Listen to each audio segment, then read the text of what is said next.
Hello, my name is Hania, and first I would like to talk about comparative learning and autonomous learning.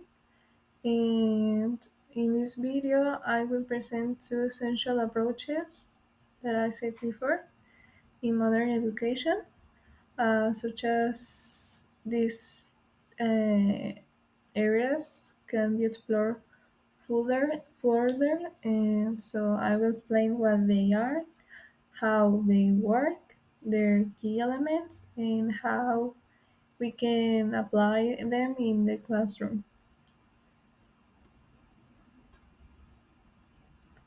So, the first type of learning is cooperative learning. And to be able to understand this method, this cooperative learning, um, or CL, is a method where students work together in a small groups to achieve shared goals. Each member has a specific responsibility and small and everyone depends on each other to succeed. So what I know is that working with peers can foster this type of method in a classroom. So the students can be able to have their own responsibility in order to work together and yeah, we take responsibility. Mm, so here we have autonomous learning, that this method approach to students develop the ability to direct, plan, monitor, and evaluate their own learning. Here, the students has control over their own decisions and their learning or process. Here, I can view myself more as a teacher and student because many teachers can give you the little shove to increase this way of learning. And yeah, so I meaning that I think the purpose of both methods, like cooperative learning, is to maximize both individual and group achievement through collaboration. On the other hand, the purpose of autonomous learning is to develop independent learners who can self-regulate and continue learning even outside the classroom. So the teacher roles, as you can see, and I was saying that the roles here uh, have an important impact in classrooms. So, as a teacher in comparative learning, the facilitator, the teacher acts as a facilitator. The teacher designs activities where students must rely on one another, monitors the group interaction, and promotes positive teamwork. As you can see, the first point.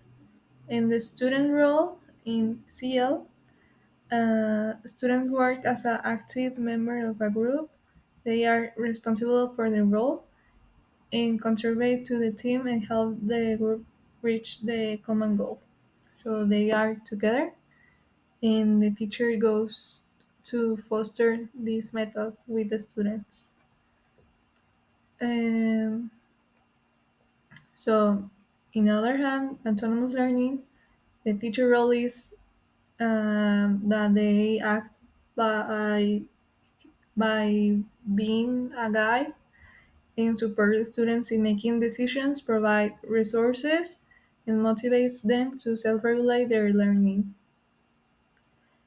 And the student role, as you can see, students take responsibility for planning what they want to learn, monitoring their progress, and evaluating their results. They become self-direct learners. So the essential elements. of CL.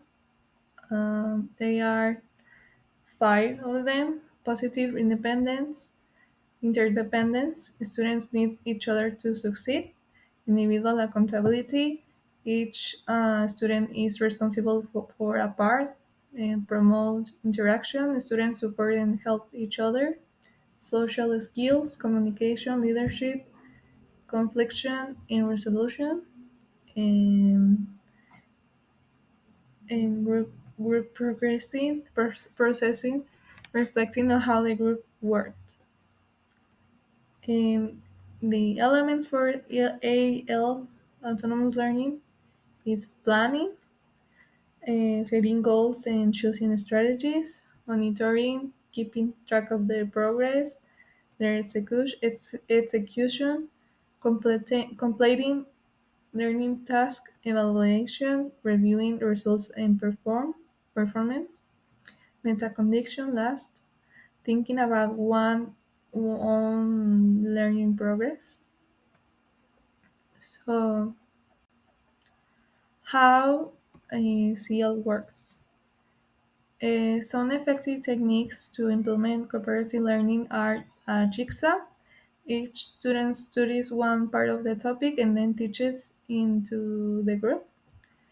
And so the different part of the topic, the student became an expert in one side in order to spread it to his team. And with EL, uh, to foster autonomous learning in the classroom, teachers can use learning contracts. Uh, Students commit to personal learning goals, reflecting journals. Students reflect on what they learn and what they need to improve, and self assessment. Students evaluate their strengths and weaknesses. These activities build discipline, independence, and self regulation. And lastly, how CL leads to EL. It's important to understand that cooperative learning helps develop autonomy. By working in groups, students learn to organize their tasks, communicate effectively, make decisions, and reflect on their performance. All of these are essential skills for autonomous learning. And so here it's a little bit of explanation in my screen. And so far, I would like to end this with this message of cooperative learning and autonomous learning that are both essential methodologies in the 21st century education. Cooperative learning develops a collaboration and social skills with autonomous learning and strengths self-regulations and independence. So my last message is that together these can help build essential skills such as teamwork, critical thinking, creativity, and self-management. Thank you for watching this presentation. Bye.